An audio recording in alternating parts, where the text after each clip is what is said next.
Hello everyone, this is Pankaj. On this channel, I share practical tutorials on Java, Spring Boot, microservices, and DevOps based on real project experience. So, in the previous video, we went through the setup and a practical demo of Spring Boot and knew about the SQLite DB. In this video, we will implement full CRUD operations, create, read, update, and delete using Spring Data JPA with SQLite.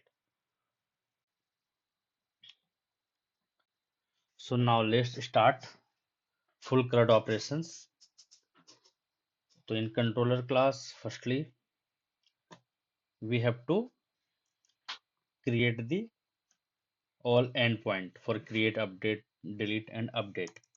And we have already created our user repository class, and we are using Spring Data JPA. It's our entity class, which we are which we are going to perform the operations in ID, username, and password.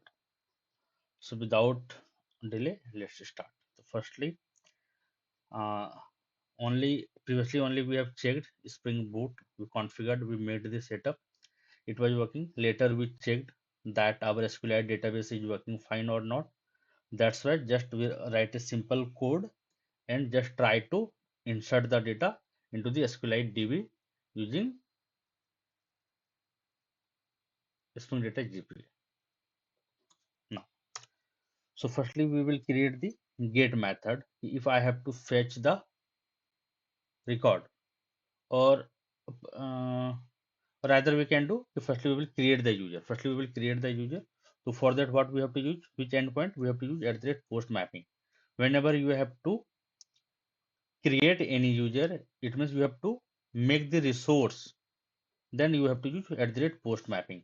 And in post mapping we will pass the endpoint, what endpoint you want to use. So simply we can write create user, or as per your requirement you can give the required naming convention as per the functionality, but currently I am giving create username. And here we will create the method public, and I have to create the user, and return type will be user entity class, because when user will be created, then I will get the response that these records has inserted into the DB. And create user,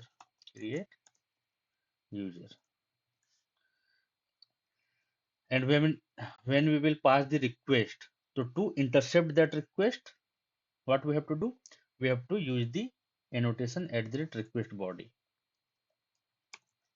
at the rate request body. So through JSON, what informations we will pass, request body will pass. So that request body will intercept that request and will convert into the your entity class. So you have to be keep in mind that whenever your request body should match with your entity class. And simply we will return user repository, and we have a Spring Data JPA method save. And what we have to save, that user. That's all, nothing else. Our task is done.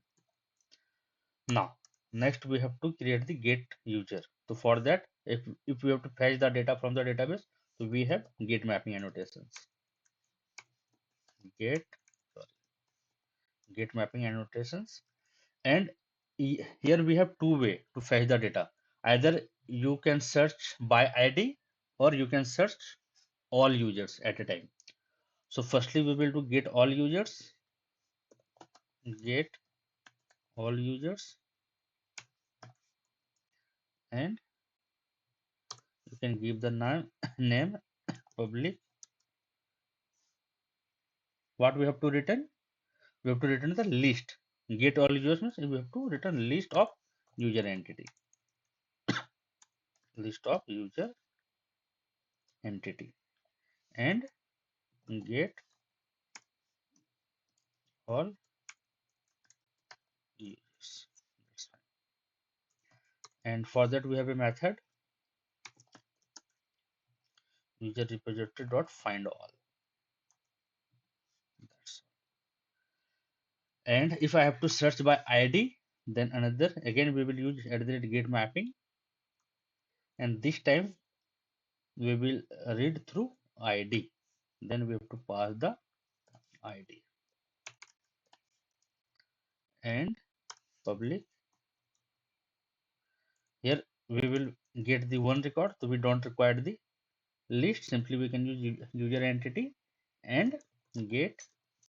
You can give any method name as per your requirement. Get user by ID. Get user by ID, and here we have to read the ID from the request param. So we will use path variable, and long. Our ID type is long in our user entity class. So we will make the parameter long type, and here we have to return user repository dot get, not get, find by ID, sorry, find by ID, and we have to pass that ID dot ID. Or if that find ID will not exist, in that case we will throw the exceptions, or else throw. We have to mm, we have to close this shortcuts. What shortcuts we are using? Size small. Okay. So or else throw, where simply and new runtime exceptions, and you can pass any message. Simply data not found, your ID not found, something like ID not found, and you can pass that ID, which plus, and you can close that. Okay, that's fine, I think. And now if we have to update the user, so we have PUD mapping for updating the resource. Just like we have name, ID, and password, and I want to change the name on behalf of ID, so we can use @PUD mapping, and here again we have to read the ID from the request param, so we will use ID parameters, ID and public string. But here what we will do, after updating we have to return the complete resource what we have updated, so we need the user entity class, right? And what we can do, yeah, okay, that's fine. Update user, and firstly we will read the ID on it means on which ID we have to update the resource, and body, we required body as well. With that, in body we will read the updated request, and we will update the same user entity and user, that's all. And here we can simply do user repository dot find by ID. Firstly we will check through this ID what ID we got from request param, if that ID is already exist or not. So ID, and or if not exist, then we will return, or else throw new runtime exceptions, and here we will give the message user not found. Could be anything as always, user not found, and you can pass that ID, that's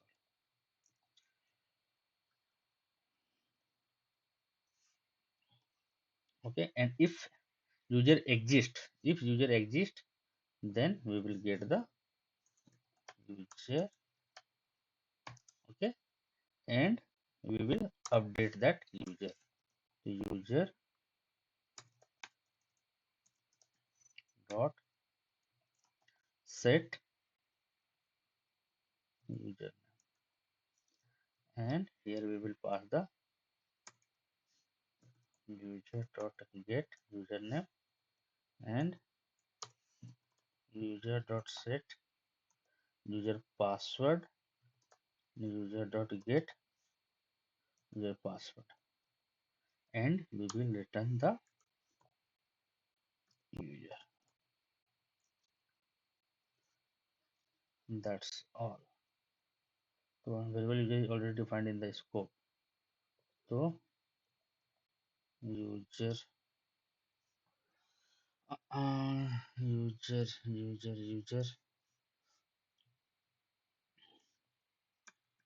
or existing user, we can write existing user, existing.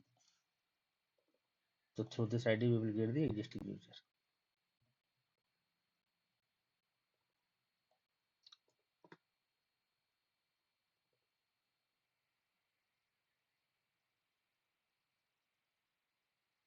Okay, that's fine. So but here we have to save the record. So now user repository dot save existing user we have to save, and here I will get the updated user entity here, updated user repository dot save, and we will return the updated user. What you updated, that reference we will return. So what they are saying, local variable is redundant. Why it's a existing user, it's a updated user. Why this one is redundant?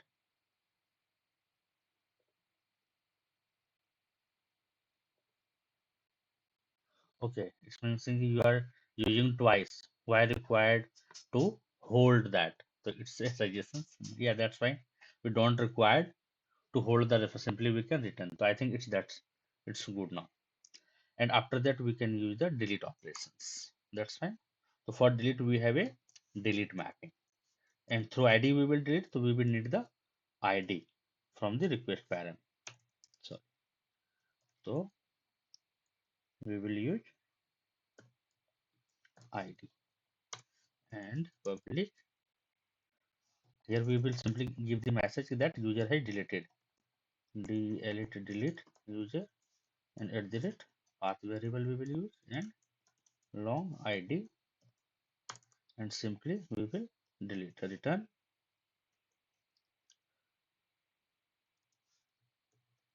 user deleted successfully. User deleted success successfully. And here we have to call the method user repository dot delete by ID, and this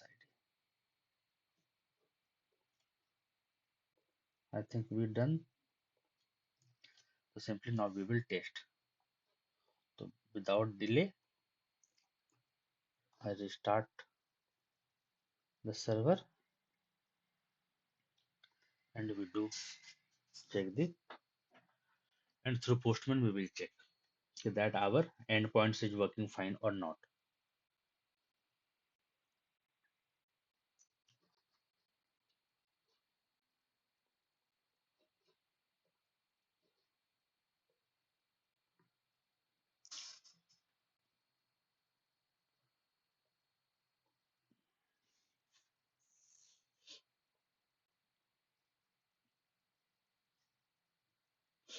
Okay, so our server has started, and if you will check that we are using SQLite DB, and SQLite DB file user.db has created, and that user.db we have already mentioned in our application.properties file.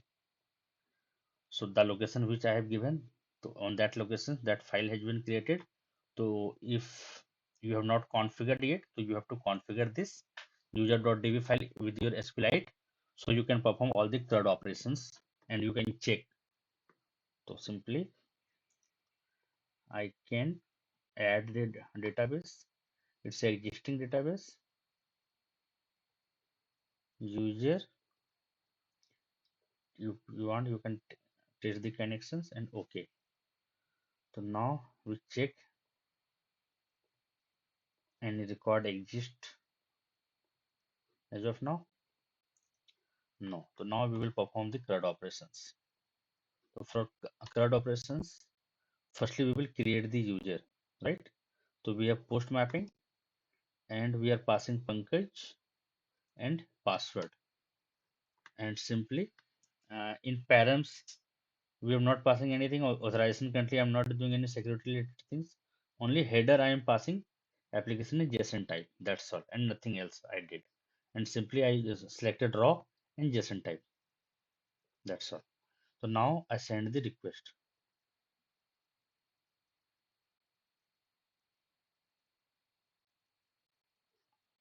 So you can see I got the response JSON type ID1. I have used sequence for ID generation.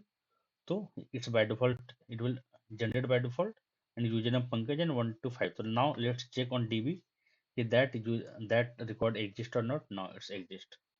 So now we will use get user. So now I add one more so that I can use get all user. So in case of I know my channel name, code to cloud X, and password is test at the rate simply, and I do it again. Now check on DB. Yeah, okay. Now I will perform get operations. So here you can use get all user, get all user or users. Let me check in controller what is the name of our endpoint. It's a get all users. So simply get all users.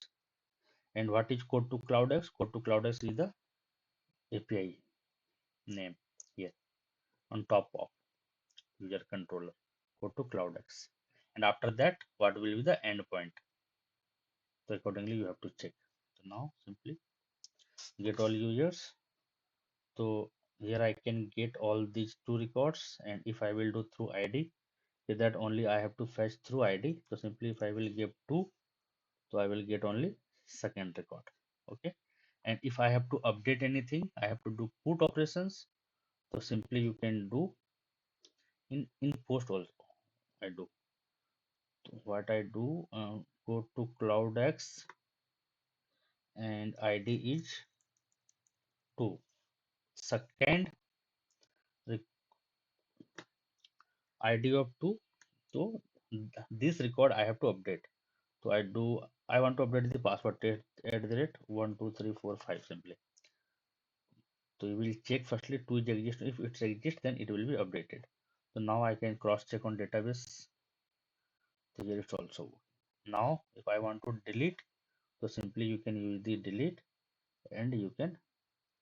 So here actually it's body not required because only we are passing request, body is not required. Only we, that request param, to request param, that ID will be, they will fetch the data, they will check the data on DB, and simply they will delete that record. So you are deleted successfully. I got the string message. So now I can check the DB. One record should be deleted. Yeah, that's working fine. So here we have performed the CRUD operations using Spring Data JPA, and on the backend we have used SQLite DB only for POC purpose.